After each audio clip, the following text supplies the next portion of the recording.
In a There few you go. seconds. Well, hello everybody and welcome, welcome, welcome to the Forbes Factor. It is one of my favorite hours of the week and I have a very wonderful surprise guest today. One of the things that's we were sharing with is how you heal your mind, your body, and your spirit. And as you know, I just recently launched my TEDx talk and I am absolutely thrilled to not only bring the first message of pitching to you, but the second one about healing from a very massive tragedy in my life. So I will just leave that little nugget for you to ponder and venture forth introducing my guest. She rose to fame on Netflix's Love is Blind. And one of the things when you watch her, she's very vulnerable, very honest. But behind the scenes, she was battling some interesting issues from panic attacks, anxiety, and depression. We're going to focus on some of that today, but just I can't wait for you to meet this charming young woman. Hey, Kelly, nice to see you. Hi. Yes, nice to see you. Thanks for having me. You're very, very welcome. So, the career path, you didn't obviously start out going, I want to be a reality star. Maybe you did. I know Kim Kardashian did, and I helped her start that career many years ago by giving her an. Oh, yeah, this is a great story. In fact, if you go to YouTube, you can see it. I gave her an infomercial about steam ironing. She was Paris Hilton's closet organizer and best friend.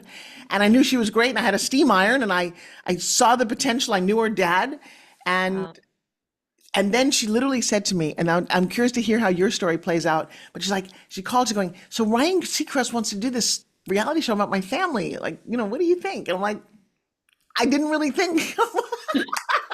I was so wrong. And then the first year they argued a lot. I'm like, oh my God, this is terrible. And then the rest is history. Oh my God. How That's did your amazing. journey start? Yeah, I definitely did not say I wanted to be a reality TV star. I really don't even watch reality TV that much.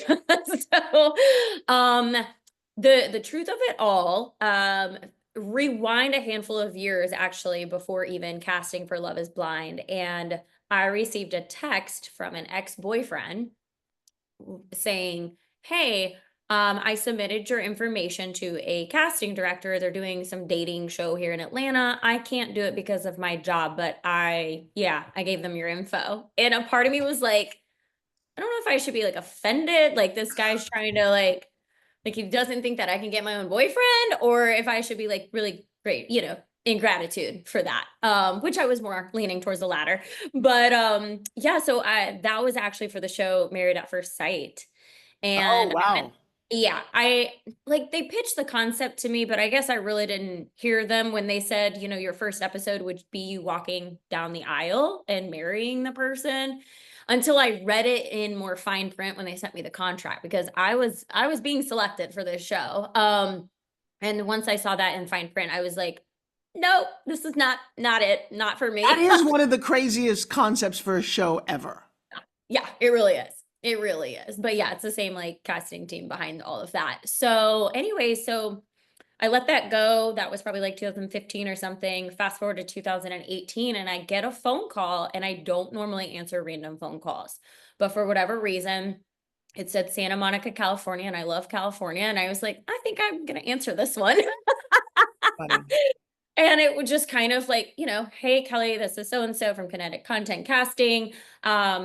We have your file from when we had a conversation a few years ago. We have a new concept. Are you still single? And I'm like, yes,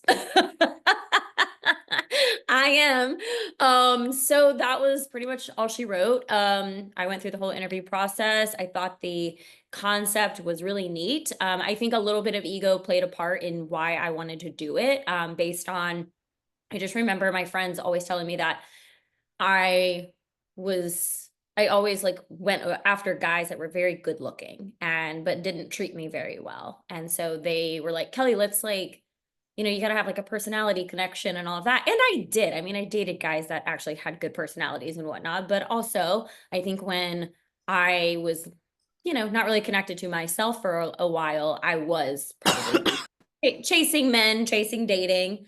Um, and anyways, kind of lost myself in all of that too.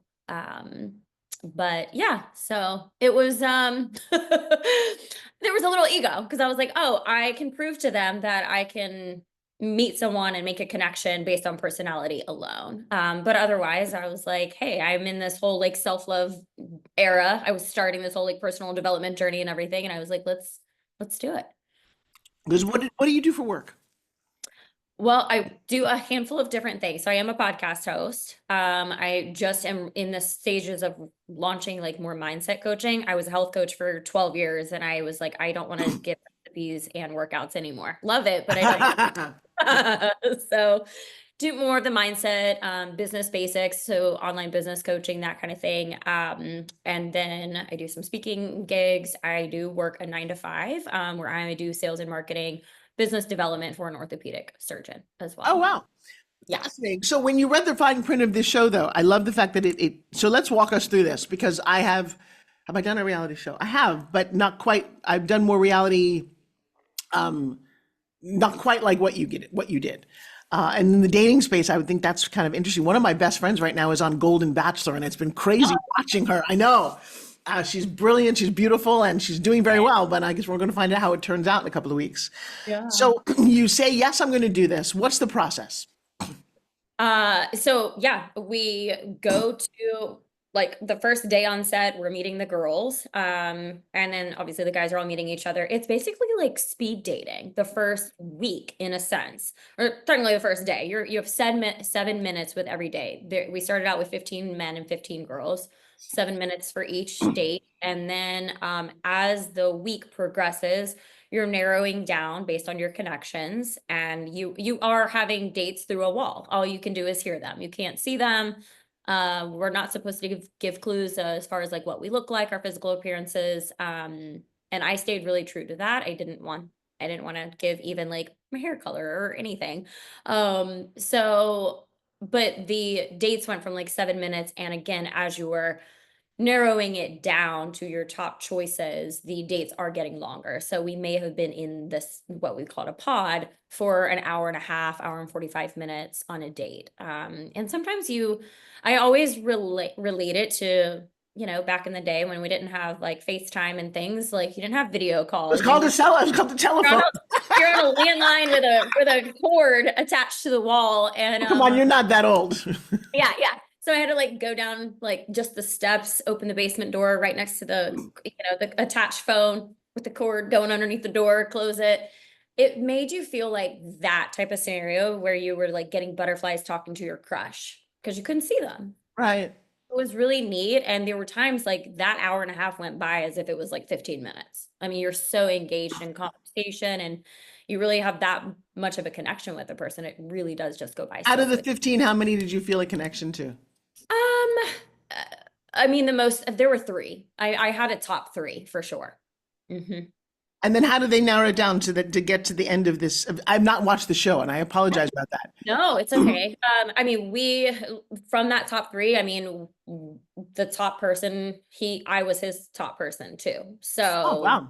yeah, like our connection just kept getting stronger and stronger and stronger.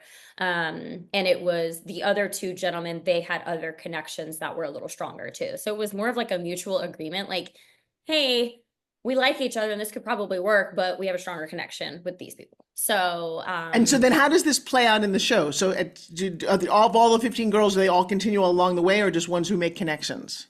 just ones who make connections. So they eliminated, I think after the first or second day, they eliminated 5 men and 5 girls. So now we're down to 10 each. And so it went from there, and everyone at that point had connections that they were, deepening. But yeah, I mean, from the dating, we actually get proposed to through the wall. So we get engaged through the wall without ever seeing them.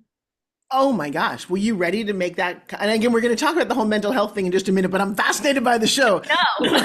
So as a busy working mom who flies around the world, I don't watch TV at all anymore. Yeah, that's great. But now I'm excited. Now I'm going to go watch this, and I invite all of you guys to watch the episodes because now you're going to know what happens. Just don't tell anybody. Yeah.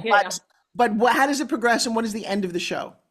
So it progresses after we get engaged. We do a reveal. So we get to see each other. Then we go to Mexico on like a Wait, back up. The wall opens, and your thought is what?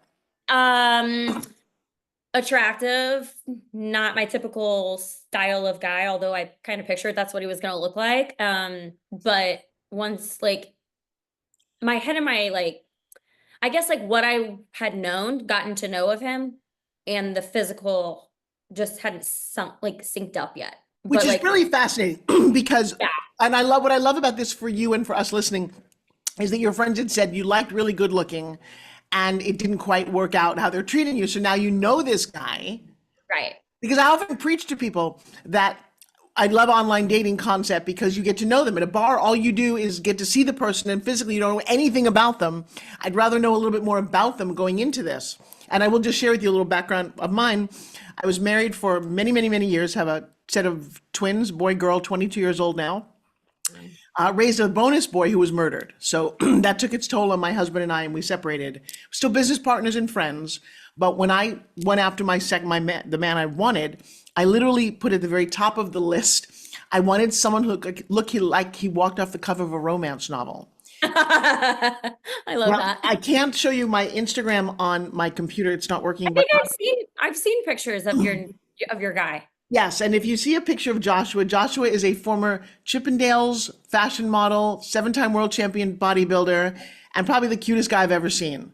Yeah. If I just saw him at a bar, at a party, I wouldn't talk to him because Yeah. it's embarrassing. But we got introduced. He came as a fitness model, and then we pursued each other over Instagram for months before we met again. And I'm grateful that we did because although the first time he came back out after 3 months of not seeing him, that first time, the first time I thought he was too cute and too young and I'm not interested. And then when he drove up on his motorcycle to my house in California and took off his helmet, I wish a reality camera had been there. It was like, oh God, really? You're real? And no, but then the reality smacked me in the head. I thought, Forbes, you're an idiot.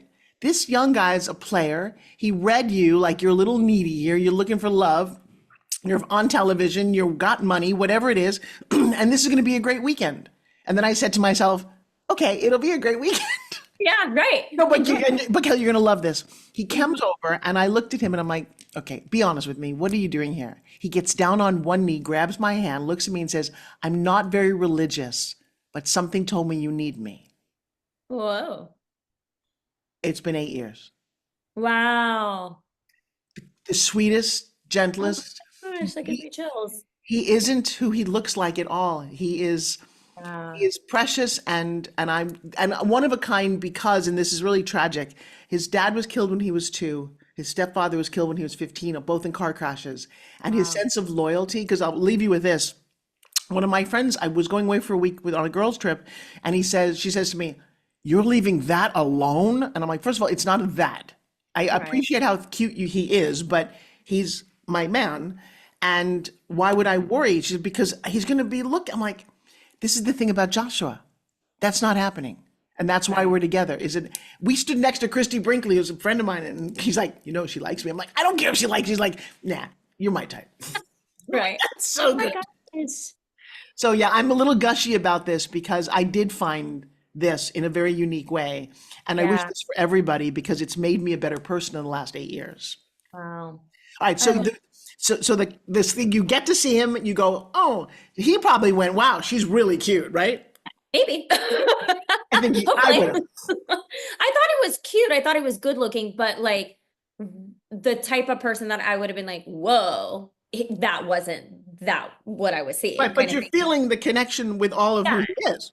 Absolutely. Yes. And like, honestly, the more that I got to, it was very quick. The more that I to like know him and be around him, like the physical matched the personality. And then it was just like, I really liked him. Like, I remember when we did kind of like, we met all the couples and I was looking at all the other men and I was like, yeah, I like my choice. Like his personality is great. The way that he was just, I mean, because essentially everyone dated each other at one point, we all had gone on dates with each other, but he was just so like down to earth and just a good guy. And the way that he even just approached handling different situations throughout that experiment and talking to the girls, feeling like, like the guy, like the girl's best friend kind of. What I love about this concept of the show, and it must have been a real funny moment to see how we as humans connect to another human on just who we are and what we talk about without the visual. I love this idea. Oh yeah. Yeah. I mean, we were getting vulnerable. We cried multiple times, not just this guy that I connected with, but other matches that I had too. And it was neat. It was such a cool experience. So now they send you off to Mexico. You all go as a group? Yes, technically. Yeah. We were down there as a group. I mean, they did, individual filming and that kind of thing, because they were trying to follow each couple and their story. But we would have gatherings where all the couples would meet up, and obviously that's where the production would do its thing and create some drama. But And how did it turn out? well, I mean, we were good. At the end, I mean, all of our couples, every couple, we made it to, so at the end of the show, there's a wedding. Like you either say yes or you say no. And so we made it to the altar. I am not married. Wait, that's a crazy thought. You make it to the altar, you wearing the dress, the whole 9 yards? Yeah, yeah. That was like in the production, the like day after our last day of filming, they were like, would you do this again? And I was like, yeah, I would wholeheartedly. I loved the whole thing. I wanted to be an actress since I was like 3. I'm like, I would love, like, I just love the production aspect of everything and filming, and it was great. But I was like, as long as there's not a wedding at the end, like as long as there's not a wedding involved, that was just very tough emotionally on, I think, my parents and I. So. Yeah. Are you still friends with him? I am. I mean, we're cordial. He's married and just had a baby with his wife. I mean, we're like Facebook friends, but that's about the So now the extent. other side of this, the reason that we're talking is that you care very much about personal development and self-growth, but you were suffering from anxiety and depression. You don't look like that type of a person. No, no. In 2018, so like before we started filming, about a year before, I like left a corporate position and I just decided to like throw myself into self-love and personal development and all of that. That was like my first like awakening. But it got really lonely because I stopped doing everything I was doing, like going out drinking with my friends. And yeah, I was like, my parents would, what are you doing tonight on Friday night? I'm reading, a personal development book, or I'm listening to a podcast, or I'm working on my coaching business. And they're like, are you okay? I'm like, yeah, I'm fine. But I think that's where some of the depression started to come in, was because I felt really alone. And maybe I was the one reaching out to friends in the past. So then if I'm not reaching out, and they're not, that's not in their behavior pattern to reach out to me to hang out, or Mm. because I started saying no all the time, like who's going to keep asking me to hang out if I'm saying no? So I mean, I obviously, like, I had my core best friends that understood that I was just in a different time of my life, and they would be like, "Kel, we can just like go for a walk," and not like calling me up at 10 o'clock on a Friday night to go party. But it was just a very isolating time frame. However, when I got more like depressed was after filming. um, I was coaching at, I took like what, almost 2 months off from coaching from my business, and I had been working like a contract position. The contract position ended a few weeks after we got done filming. So I literally have no money coming in.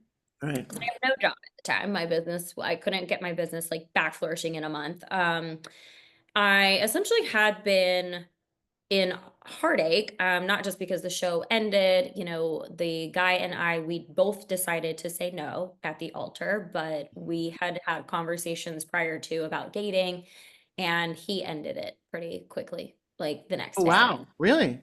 Yeah. And in hindsight, after sometimes, sitting with myself and doing some work with some coaches, like I realized like he was just more self-aware. He knew he needed to get back to like his normal routine before he could commit or recommit to a relationship. And I think I just needed to give that space and let that work itself out. But I was like, I just told you my darkest secrets in 7 weeks. Like, what? Like it just felt like everything was ripped out from underneath me in a matter of a second. And so I was just very depressed. Now I'm financially depressed. I could not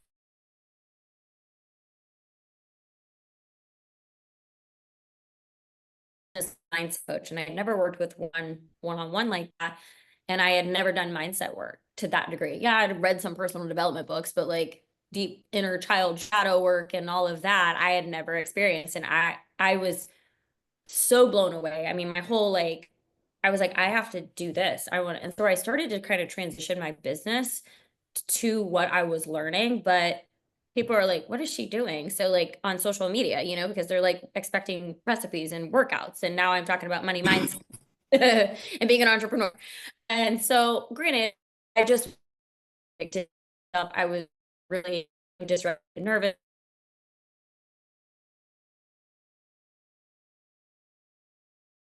Like it's not working. Like it's not working. I went about 5 or 6 months without pay coming in, and my parents, what, in my mid-30s,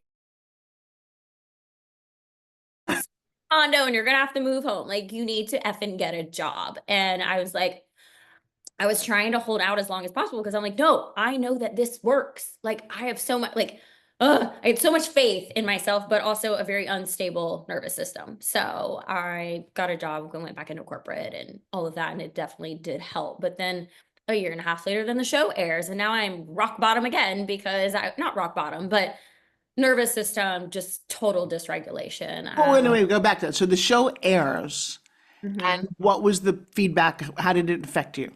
Well, a couple of things. I feel like we were like the the strong couple, like one of the strong couples, like the whole time. And then we both saying, they produce it in the sense of me saying no at the altar and breaking the guy's heart.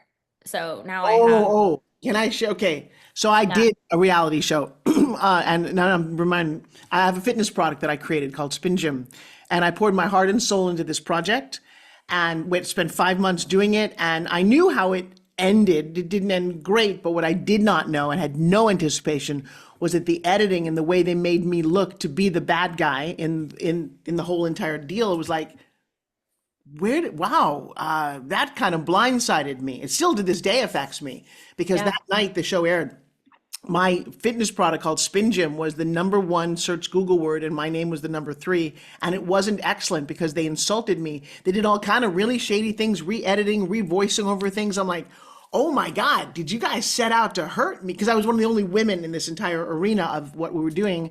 And the guy who produced it also produced like ice catchers and deadliest catcher, whatever, ice truckers. Doesn't really like women, a little misogynistic there. Didn't help. It was like, wow. So I'm getting this. So go ahead. yeah, yeah. So, yeah, but so that happened, and it made me look like the bad guy. So now I'm getting flooded with comments and DMs on social media and all that. Like I had turned my notifications off. So I manually have to go into the app, and I still have my notifications turned off. But better for your mental health. But What were people saying? like I mean, probably the worst things were like, you're gonna die alone, bitch. Oh my God. Yeah. Yeah. Like you should probably just kill yourself. Like you made it, you waited until the last minute to break this man's heart. Like you couldn't have done that before. And I'm like, oh no, guys, it was a fucking contract. I couldn't do it before. Like people just don't get it. They don't understand. They think reality TV is real. Oh, sweet. My man is 17 years younger than me. The gross comments that I get about that, who does she think she is that he would love her for who she is? It's definitely her money. You're like, where did you spend any time writing that shit? Who are you? Right. Yeah. Yeah. Yeah. Oh, I get it. Terrible. But yeah, it just digs at my character, although it wasn't like terrible, but like he dodged a bullet with you, like you're gonna be single forever. Like I don't know, just like certain things that I was like, you don't even know me, and I'm a really cool person.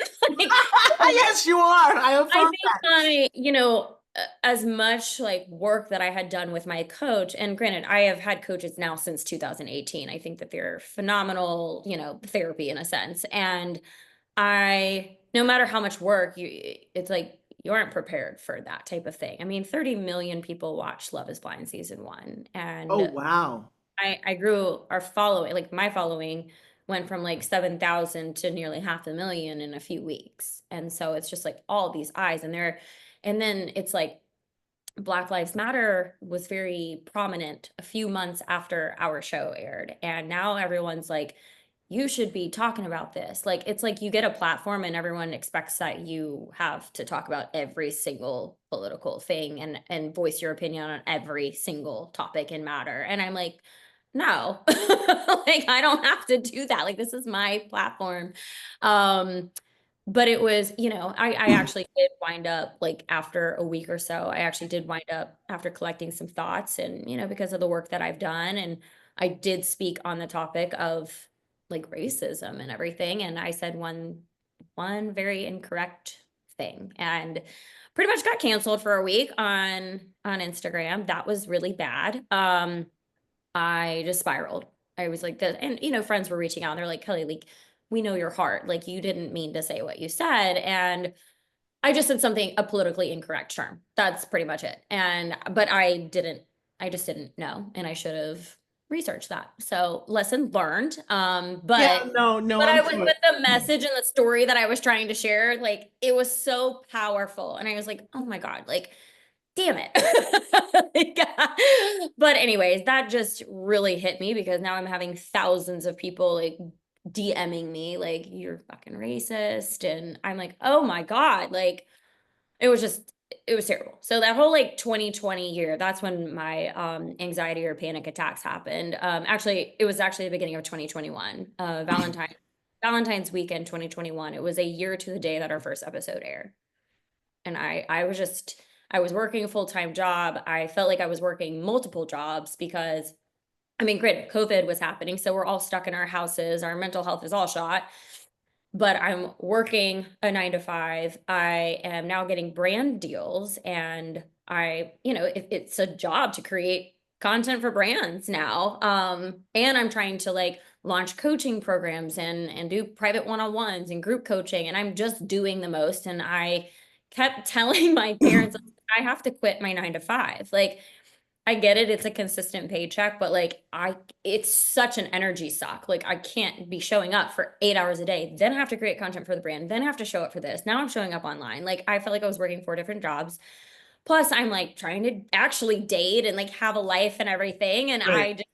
I couldn't, and it just combusted. I mean, I don't drink coffee. I don't drink energy drinks. I can't really have caffeine. It really actually like messes with my health. And I was microdosing Adderall. I was drinking energy drinks. I was having espressos. Like I was very unwell 2020 and Wow. not good, just because my mental health was not in a good place. And just like everything and us watching the show, like we didn't get to see a premiere or a preview of the show before it was aired. And because I was working, I had to be at work at like 7 or 8 o'clock in the morning. It aired midnight West Coast time. So I would wake up at 3 a.m. to like binge as much of the show that I could and fast forward to my scenes just so I could see what people were like why people were commenting what they were Right. commenting. I get it. So I could get ahead of it. So yeah, I had like little sleep. I was dying. It was not a good time. What did your parents think about all this? Um, I mean, I don't know. My mom jokes with me still. She's like, Kelly, get me some more brand stuff so I could be an influencer too. And I'm like, Mom. She's so funny. No, she's very proud. She definitely tells everyone about the show that I was on. And I mean, both my parents are very proud of me. I don't think that they necessarily like understand the big picture of maybe what I'm doing. But as far as like, where's the podcast taking you? Where's, you showing up online all the time? Where's all this? What is it doing for you? Are you making money from it? And I'm like, yes. And if I'm not, it's creating opportunities that it's leading to something that might. So, and it helps me to just like be self-expressed and show up creatively and help other people. It's like showing up and just serving and helping. And maybe I can heal someone through my storytelling or something. So that's why I do what I do. And I've been doing it since 2013. So it's just kind of like my life at this point. Congratulations. I love hearing this. And what is your podcast called? Chase Life with Kelly. I love it. Absolutely love it. Share with with my entrepreneurs. I have a very large entrepreneur audience, and a fair amount of them are in the beginning stage. And the irony for me in my career back then, when there was no such thing as an influencer, I made a living as a brand spokesperson. People would hire me to, and the cool thing then is I didn't have to create my own content. I was just hired to promote their product, whether it was on home shopping or infomercials or in stores or wherever we were. And so I've been doing that forever, but the world has definitely changed. So I'm not the best person to express to people, what does it literally mean to be a brand influencer? What does that look Yeah. like? I mean, I feel like it means different things for everybody, but I mean, just being so authentically you is what is going to help push the brand sales. Being relatable to people. creating an emotional connection. I think that's with every brand. It doesn't matter what you're trying to sell in regards to, but for me, sharing a story and looping in how the brand has supported me, or how I'm using the brand to Hmm. support maybe this challenge that I've gone through, or hey, like I don't know, like let's say I had acne. Well, then I'm doing like a skincare brand, right, to help with my acne. And I'm not just being like, hey guys, this is a great skincare brand for your acne. It's more like, hey, let me share of like why I have so much insecurity around my acne, and that insecurity, the relatability of the storytelling to connect with the audience, that is also like, that's how I feel. That's a me too moment, a me too moment. And so if you can do more of that just through storytelling and sharing why this is changing your life, why this is helping you, why this is making you feel more confident, or how this has helped you feel more successful, or whatever the case may be, that's what's going to connect you more and help drive the sales, but also just make you a more sought after influencer, entrepreneur, whomever you are. Which is your biggest platform? Instagram. Okay. And how, do you even describe this process to me? Because I don't quite understand it. Someone reaches out to you and says, hey, can you do what? Yeah. So if they are, if it is a brand, they will either, some of them are just like gifting kind of opportunities, but let's say it is a paid opportunity. I am a person that is going to be very much like, the product has to be very aligned for me. I have turned brands down. And even if they were like gonna pay me a decent amount of money, I was like, that's not in alignment with who I am and where I want to go. Sure. So in any regard though, it's, hey, it may be that they're asking for you to do like a reel or a story set, or creating a hard post or something, but they are providing a payment for it. And again, it's like, if it's natural for you, if it's a product that you use all the time, or that you might start using all the time, like, yeah, sure. I'll definitely be able to speak on this. And again, especially because it's helping my life in some way, then I know that it can help other people in that same regard too. So it's always, Interesting. And do you do all your own production and all your own setups and concepts and all that?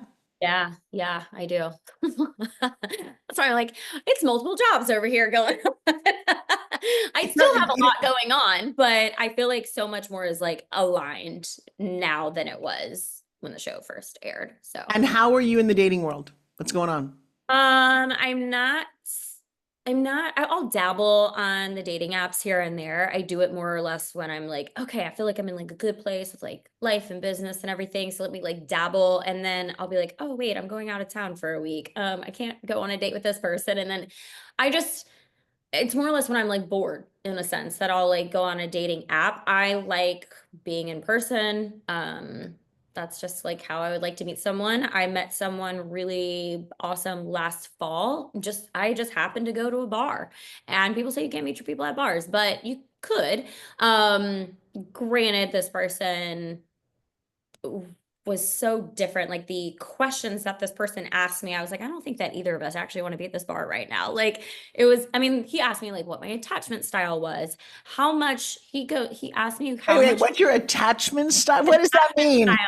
Yeah. So attachment style, with like therapy and stuff, like people are either like anxious, avoidant, or secure. Those are like the three main. There are subcategories of that, but you could have a more anxious attachment style where, you're constantly like checking your phone to see if the person has texted you or called you, or you're constantly checking your Instagram stories to see if they've like viewed your Instagram, things like that. That's minor. Avoidant is when they may say something like, oh my God, you look so pretty, and you're like, okay, cool, do you want to like go grocery shopping? Like, you're very avoidant and like deflective of things. You may not want to have deep vulnerable conversations because that feels unsafe for the body. Secure is obviously having very more emotionally safe, emotionally connected conversations. And Fascinating. I would run from someone who asked me that question. I don't know. I just. I loved it because I was like, boy has been to therapy. He has done a little work on There you himself. go. That's what And I'm looking for. what's the ideal trait? Let's imagine Kelly. Let's go into Kelly Chase's wedding because it'll be a great brand opportunity. If you gifted all of these things. Can you imagine all the what is that guy walking down the aisle? What is he like for you? He is emotionally safe. He feels like home. He is ambitious, just like I am. I feel like, entrepreneurial minded. has an interest and curiosity, not only in me, but himself, in studying himself and just wanting to be a better person for everyone and himself. Loyal, funny, really, family oriented, but also aware, like very aware, self-aware and socially aware. So he knows, like, if let's say we're at a party and he notices my friend has like an empty plate of food in front of them, instead of walking by the table, maybe he goes by and say, hey, can I get that and take that to the kitchen and throw it out for you? Or hey, can I fill up your drink? Like that. He's just very cognizant of what's going on. I just love that. I love that. I love that. Do you have sisters and brothers? I have one sister. Yes, she's a year older than I am. Similar to you, different?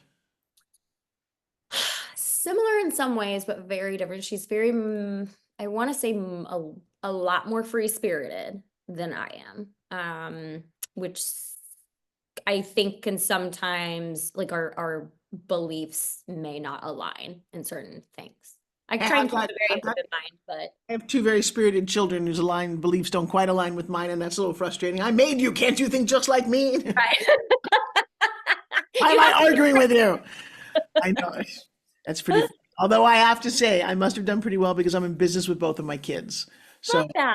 yeah, I really, in fact, I know that you watch my TEDx. You want to be blown away? Watch McKenna Riley's TEDx. Okay. That's my daughter.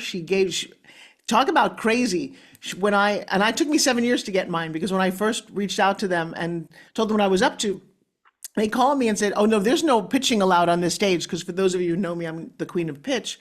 And I said, no, I'm not going to pitch from this stage. I'm going to teach pitching.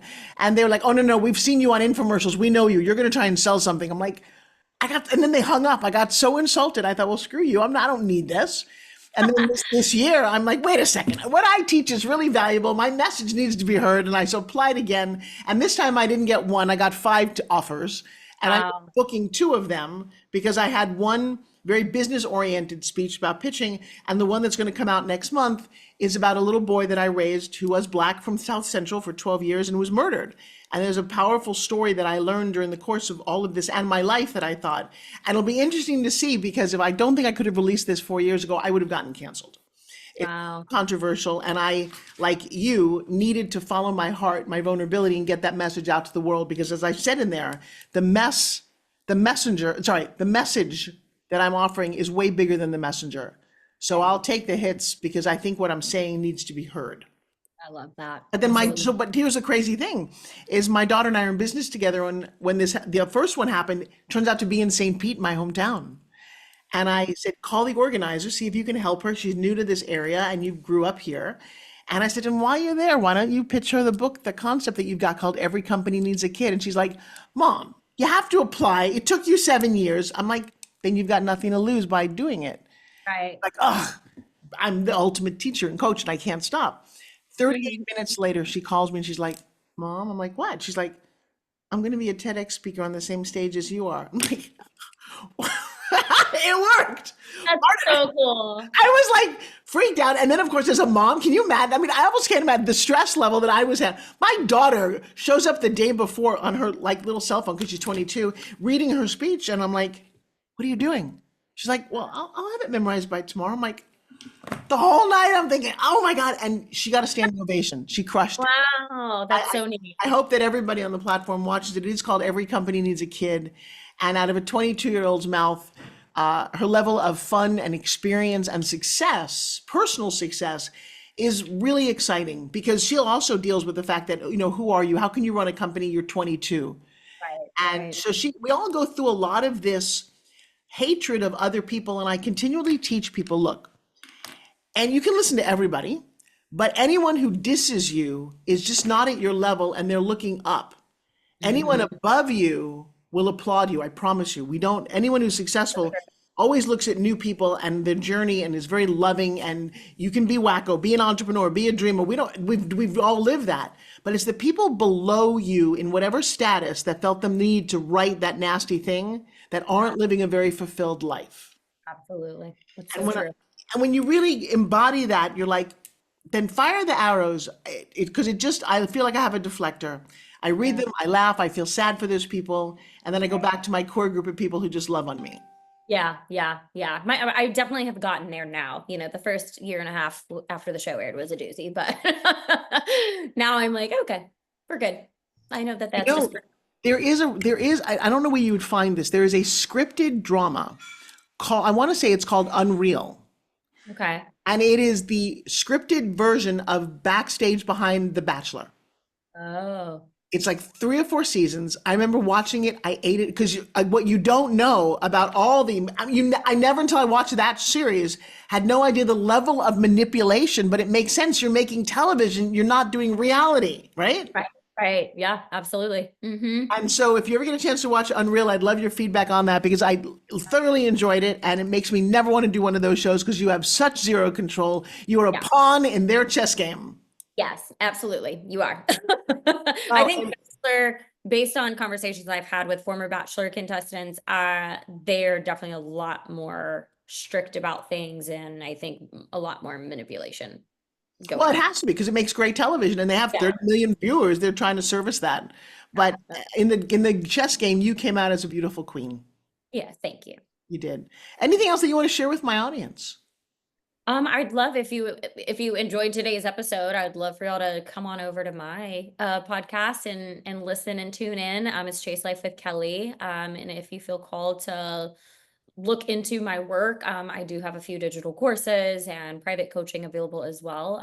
Business and mindset coaching. I think everything is related. So I have one self-love dating relationship course thrown in the mix as well. But I love talking about subconscious reprogramming, manifestation, getting your energy, becoming the person you want to attract the things you desire.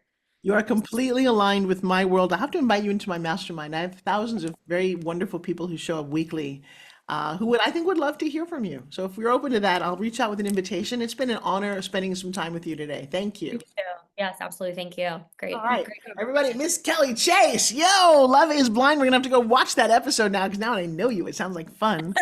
And we're looking for you because we all need a healthy mindset and a healthy love set.